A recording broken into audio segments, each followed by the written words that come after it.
నమస్తే. Welcome to Telugu రాజ్యం. నేను శిరీష. మనతో లైవ్ లో జాయిన్ అవుతున్నారు బాలకోటే గారు. బాలకోటే గారితో ఈ రోజు కరెంట్ అఫైర్స్ మనం చర్చిద్దాం. నమస్తే బాలకోటే గారు. నమస్తే శిరీష గారు. సార్, ఈ రోజు నిన్నటి నుంచి మనకి ఒక హాట్ టాపిక్ అయితే నడుస్తూ ఉంది. మంచు మోహన్ బాబు గారు, మంచు మనోజ్ గారు ఇరు రాష్ట్రాల ముఖ్యమంత్రులకి మంచు మనోజ్ అయితే ఒక లెటర్ రాశాడు సార్. దాదాపుగా 10 అంశాలతో కూడిన లెటర్ ని రాశాడు బహిర్గతంగా. అది అంటే నిన్నటి నుంచి హల్చల్ అవుతుంది. మీడియా మొత్తం కూడా ఫోకస్ చేస్తారు దాని మీదనే. నాకు ప్రాణహాని ఉంది అని మనోజ్ గారు చెప్తున్నారు. మోహన్ బాబు గారు కూడా పోలీస్ స్టేషన్ లో కంప్లైంట్ ఇవ్వడం జరిగింది. ఏదైతే ఆస్తులకు సంబంధించిన విషయాలు విష్ణుకే చెందుతున్నాయి, నాకు దక్కట్లేదు, దాంట్లో భాగం అంటే కొన్ని అంశాలకు సంబంధించిన విషయాలను చర్చించారు. ఆ అలాగే మోహన్ బాబు గారి ఇంట్లో కొడుకుంటున్నాడు. అది ముగ్గురికి సంబంధించిన ఆస్తి అయినా గానీ మోహన్ బాబు గారు ప్రస్తుతం నా ఇంట్లో నుంచి నా కొడుకు కోడలు బయటకెళ్ళాలి. భూమా మౌనిక ఏదైతే ఉందో తను వచ్చిన తర్వాతే ఇంట్లో ఎక్కువ గొడవలు అవుతున్నాయి అన్నట్టుగా ఆవిడ వల్ల కూడా ప్రాణహాని ఉంది అని మోహన్ బాబు గారు కూడా కంప్లైంట్ ఇవ్వడం జరిగింది. ఎలా చూడొచ్చు సార్? అంటే ఈ అంశాలన్నీ మోహన్ బాబు గారు పెదరాయుడు లాంటి మనిషి. అంటే ఎటువంటి ఇష్యూనైనా గానీ ఒక మాటతో, ఒక చేతతో తన కంట్రోల్‌లో తీసుకునే మనిషి. అటువంటిది కుటుంబ కలహాలు ఈ రోజు పెద్ద ఎత్తున ఇరు రాష్ట్రాల ప్రజలు కూడా ఏం జరుగుతుందా అని చూస్తున్నారు వాళ్ళ కుటుంబం గురించి. ఎవ్వరు మీడియాకొచ్చి అయితే మాట్లాడట్లేదు.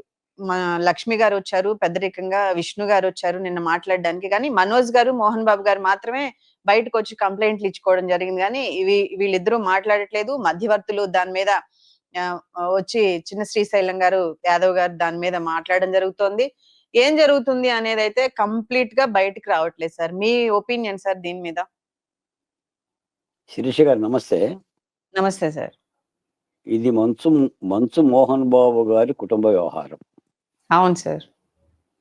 ఆయన కడుపున పుట్టిన బిడ్డల వ్యవహారం.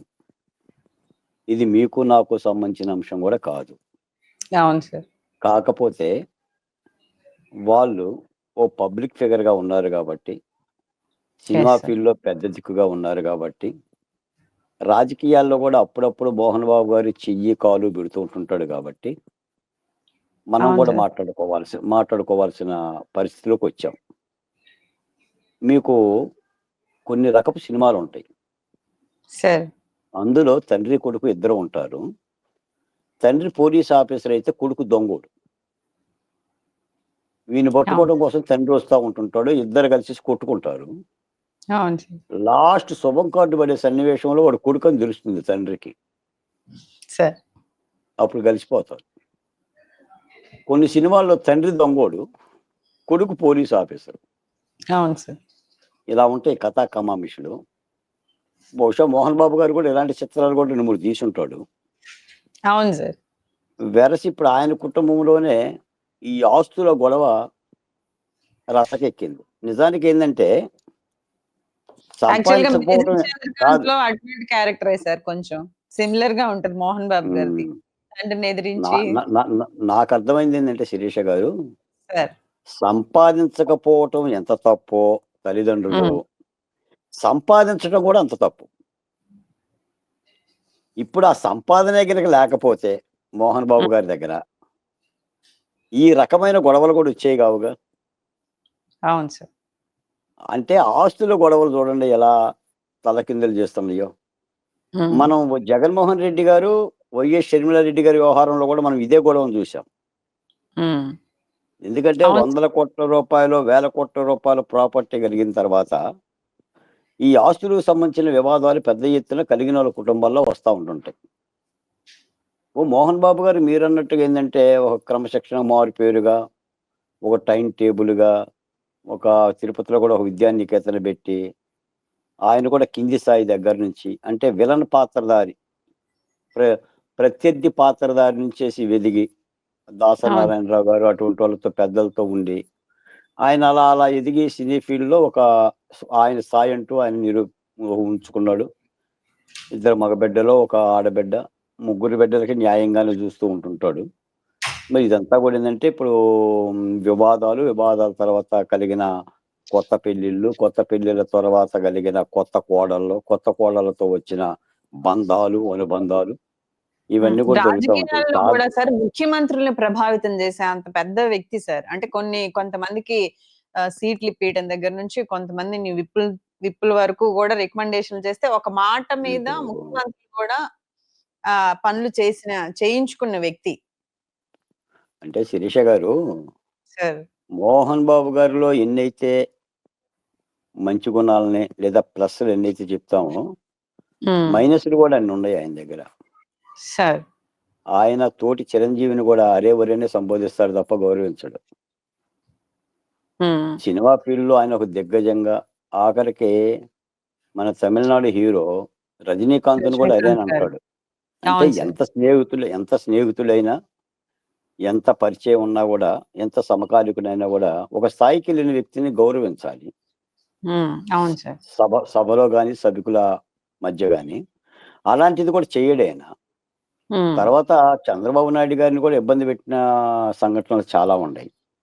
అవును సార్. అదే చిన్న చిన్న తెలుగుదేశం ఇష్యూస్ పార్టీ కోసం జగన్ గారితో కలిసి రోడ్డెక్కి జగన్ గారి ప్ర ప్రభుత్వానికి అనుకూలంగా కొన్ని మాటలు మాట్లాడారు. తర్వాత మళ్ళీ ముఖ్యమంత్రి అయిన తర్వాత చంద్రబాబు గారు మొన్నెళ్లి మళ్ళీ చంద్రబాబు గారిని కలిసారు.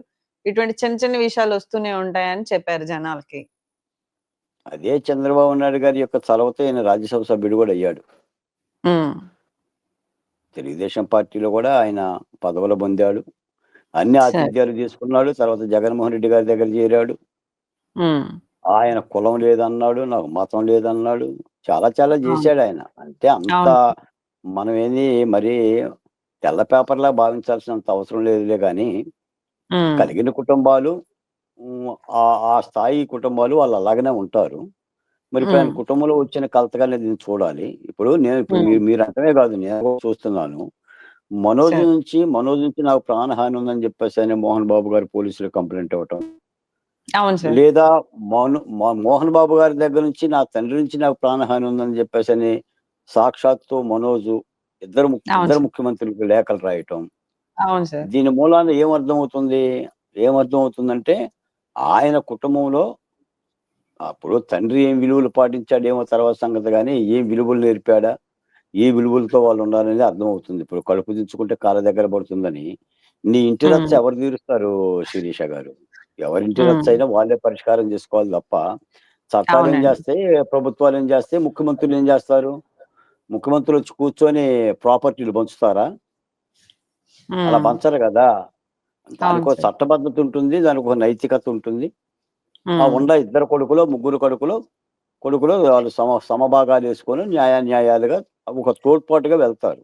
పైపెచ్చేందంటే ఇప్పుడు అవును. మోహన్ బాబు గారు ఎన్నో కష్టాలు పడి, ఆ స్థాయిలో బిడ్డలను పంపించి పెంచి, ఒక స్థాయిలో ఆయన ఆర్జితం చేశాడు. ఒక్కొక్కళ్ళు ఈ హ్మ్. బౌన్సర్‌లను మెయింటైన్ చేసుకుంటూ, ఒక విధంగా అవును సార్. చెప్పాలంటే కొద్దిగా రౌడీలను కూడా మెయింటైన్ చేస్తున్నారు వాళ్ళు.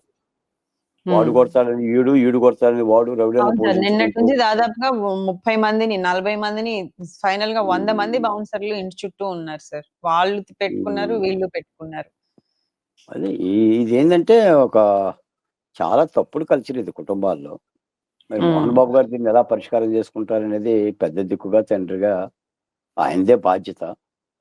దీనికి చట్టాలు సహకరిస్తాయి తప్ప, పరిష్కారాలు మాత్రం ఆ కుటుంబమే జూసుకోవాలి. హ్మ్. ఇప్పుడు మంచు వినోద్ విను మంచు విష్ణు విష్ణు. గాని, మనోజ్ అవును సార్. గాని, లేదంటే ఆడబిడ్డ గాని. వాళ్ళ చెల్లెలో, అక్కో ఆళ్ళు ముగ్గురు అక్ కూర్చొని, తండ్రితో కూర్చొని పరిష్కారం చేసుకోవాల్సిన అంశం తప్ప, ఈ విధంగా రచ్చకెక్కడం అనేది ఎంత రచ్చ చేసుకున్నా కూడా నష్టమే తప్ప లాభమైతే ఉండదు. 4 రోజులు మాట్లాడతాం, మీడియాలో మాట్లాడతాం, నేను మాట్లాడతా, మీరు మాట్లాడతారు. ఏముంది ఇంక 10 రోజులు పోయిన తర్వాత? మన దువ్వాడ హ్మ్. శ్రీనివాస్‌ది ఏమైంది చెప్పండి? దువ్వాడ అవును. శ్రీనివాస్ పంచాయతీ ఏమైంది మేడం? మీరు నేను మాట్లాడినోళ్ళే కదా! భార్యని దూరం పెట్టాడు. అవును ప్రియురాలికి సార్. దగ్గరయ్యాడు. వద్దుగా అని ఒకటి అవును. తీసుకొని బయలుదేరిండు. మేము ప్రేమించుకుంటాం, మేము పెళ్లి చేసుకుంటాం, మేము పిల్లల్ని కంటాం అని పంచాయతీ టీవీ ఛానెల్‌లో పెట్టాడు. వెరస ఏమైంది? ఆయన బట్టలెప్ప తీసుకొని లోకం ముందే నిలబడ్డాడు. ఆయనకున్న విలువ పోయింది గదా! ఒక అవును. ఎమ్మెల్సీగా, రాజకీయ నాయకుడిగా ఉన్న ఆయన బొట్టు పెట్టుకొని, ఆయనకే విలువ పోయింది గదా! ఇది కూడా ఏందంటే చాలా సున్నితమైన అంశాలు. సాధ్యమైనంత వరకు ఇది కుటుంబంలో 4 గోడల మధ్య పరిష్కరించబడాల్సిన అంశాలు. మనోజ్ హ్మ్. కూడా తగ్గాలి. మనోజ్ కూడా తండ్రి మీద కేసులు పెట్టి, తండ్రిని ఈ విధంగా కంప్లెయింట్లు చేయటం అనేది కూడా మరి మనోజ్ కూడా చూసుకోవాలి. కుర్రోడు హ్మ్. యుక్త వయసు. ఆ యుక్త వయసు మూలాన చేస్తున్నాడో ఏమో గాని, ఇవన్నీ కుటుంబ వ్యవహారాలుగా చూడాలి. చట్టం సాయం చేస్తుంది. ప్రాపర్టీ విషయంలోనే కోర్టులు సాయం సాయం చేస్తాయి. అంతకుమించి కొత్తగా ఇందులో కూడా పెద్దగా గందరగోళ పడేంత అవసరమేం లేదు. కాపోతే మోహన్ బాబు గారు చాలా చాలా అంశాలు చేశాడు. ఇప్పుడు ఈ యొక్క వివాదం జరిగిన తర్వాత తెలుగుదేశం వాళ్ళందరూ కూడా ఏం సంతోషపడుతున్నారంటే, చంద్రబాబు హ్మ్. నాయుడు గారిని ఇబ్బంది పెట్టినందుకు, తెలుగుదేశం పార్టీ మీద రాళ్ళేసినందుకు, లేదా కమ్మ సామాజిక వర్గం మీద రాళ్ళేసినందుకు తగిన శాస్తి జరిగింది మోహన్ బాబుకని ఈళ్ళు ఆనందపడుతున్నారు. సార్. ఇప్పుడు ఎలా ఉందంటే ఇదంతా కూడా అలాగనే ఉంటుంది. ఇది హ్మ్. కుటుంబ వ్యవహారంగానే చూసుకొని, కుటుంబ వ్యవహారంగానే పరిష్కరించుకోవాలి. చేయగలిగింది ఓకే. ఏమీ లేదు. Right sir. Thank you sir. Thank you Sirisha గారు.